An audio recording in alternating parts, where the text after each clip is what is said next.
डूबती नैया पर सवार होने का जोखिम कौन लेता है। लेकिन ये कहानी उस शख्स की है जिसका सामना हर मोड़ पर मुश्किल हालात से ही हुआ। जन्म तो काफी नामी परिवार में हुआ जो कि गुजरात के सूरत में रहने वाले कारोबारी थे। लेकिन जन्म के बाद ही माता पिता में ऐसा विवाद हुआ कि दोनों अलग हो गए। फिर दादी ने उनका पालन पोषण किया, अच्छी पढ़ाई करवाई, विदेश में भी पढ़े। लेकिन जब कारोबार शुरू करने की बात आई तो फिर से कठिन हालात से गुजर रही कंपनी की जिम्मेदारी सौंप दी गई। लेकिन बचपन से ऐसे हालात का सामना करने की आदत यहाँ काम आई। उससे मुंह मोड़ने की बजाय हंसकर मुकाबला किया और कंपनी को फायदे में ला दिया। ये कहानी है देश के महान बिजनेसमैन रतन टाटा की। इनका पूरा नाम रतन नवल टाटा है। इनका जन्म 28 दिसंबर 1937 को सूरत में हुआ था। पिता का नाम नवल टाटा था और माँ का नाम सोनू टाटा।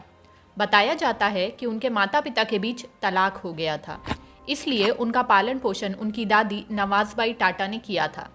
रतन टाटा को उन्होंने गोद ले लिया था। इस तरह दत्तक पुत्र के तौर पर उनकी परवरिश हुई थी। वहीं रतन टाटा के पिता ने सिमोन टाटा से दूसरी शादी की थी, इसलिए रतन टाटा का एक सौतेला भाई भी है जिनका नाम है नोएल टाटा। रतन टाटा ने शुरुआती पढ़ाई मुंबई के कैथेड्रल और जॉन कॉनन स्कूल में की थी।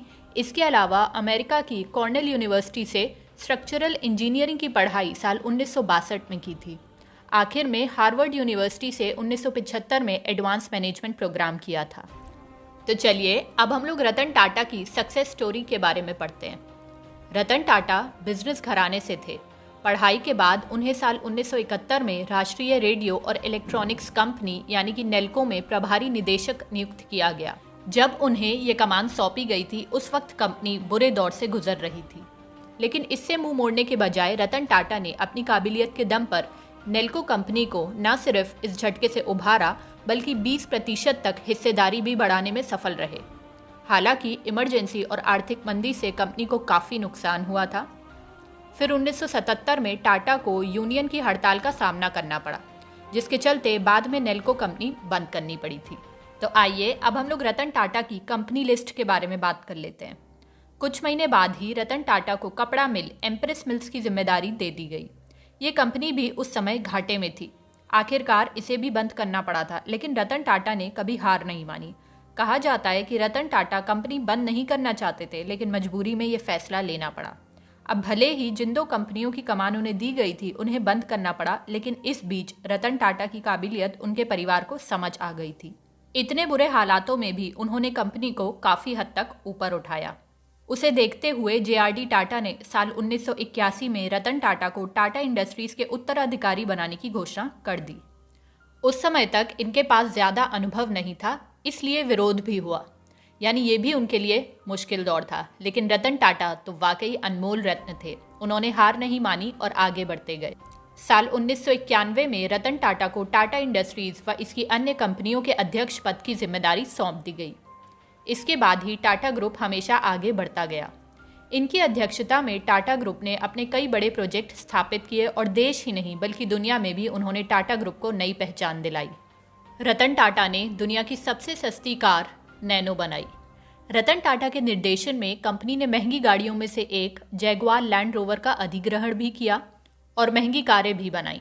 साथ ही रतन टाटा ने दुनिया की सबसे सस्ती कार भी बनाई, जिसके बारे में लोगों ने कभी सोचा भी नहीं था। लखटकिया यानी लाख रुपए में कार लेने के सपने को भी रतन टाटा ने साकार कर दिया। रतन टाटा की महज 1 लाख रुपए की लागत वाली नैनो कार को दुनिया की सबसे सस्ती कार बताया गया। 28 दिसंबर 2012 को रतन टाटा टाटा ग्रुप के सभी कार्यकारी जिम्मेदारी से रिटायर हो गए थे। इसके बाद साइरस मिस्ट्री को टाटा ग्रुप के अध्यक्ष पद की जिम्मेदारी सौंपी गई। हालांकि रतन टाटा रिटायरमेंट के बाद भी एक्टिव हैं और काम कर रहे हैं। रतन टाटा ने अपने 21 साल के कार्यकाल में कंपनी को उस शिखर पर पहुंचा दिया जहां जाने के लोग सपने देखते हैं। कंपनी की वैल्यू 50 गुना बढ़ा दी। तो आइए अब हम लोग सबसे चर्चित रतन टाटा की कहानी के बारे में पढ़ते हैं। इस कहानी की शुरुआत हुई थी साल 1998 में। उस समय टाटा मोटर ने अपनी पहली पैसेंजर कार इंडिका बाजार में उतारी थी। यह रतन टाटा का ड्रीम प्रोजेक्ट कहा जाता था, लेकिन रतन टाटा ने जो सोचा था वैसा नहीं हुआ। टाटा मोटर्स घाटे में जाने लगी। आलम यह आ गया कि उन्होंने पहली बार कंपनी को बेचने का फैसला किया। वे कंपनी बेचने के लिए अमेरिका की कंपनी फोर्ड के पास गए।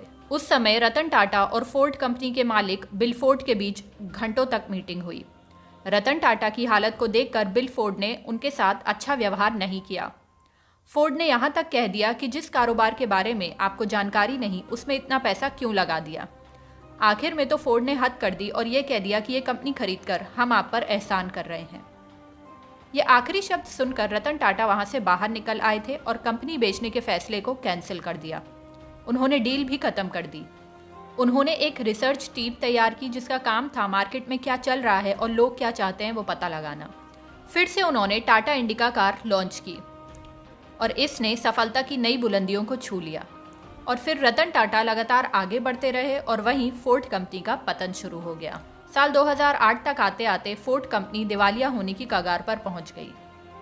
तो आखिर क्यों हैं रतन टाटा इतने महान? अगर हम टाटा ग्रुप की सभी कंपनियों की मार्केट वैल्यू की बात करें तो एक अनुमान के हिसाब से जितनी उनकी कंपनियां हैं उनकी मार्केट वैल्यू 17 लाख करोड़ रुपए होगी। एक रिपोर्ट के मुताबिक उनकी कुल संपत्ति 117 बिलियन डॉलर यानी कि करीबन 8.25 लाख करोड़ है। रतन टाटा इसमें से 65% पैसा लोगों की मदद करने के लिए दान देते हैं। यही कारण है कि वे दुनिया के अमीर व्यक्तियों में शामिल नहीं हैं, लेकिन लोग उन्हें दिल का बहुत अमीर मानते हैं। धन्यवाद।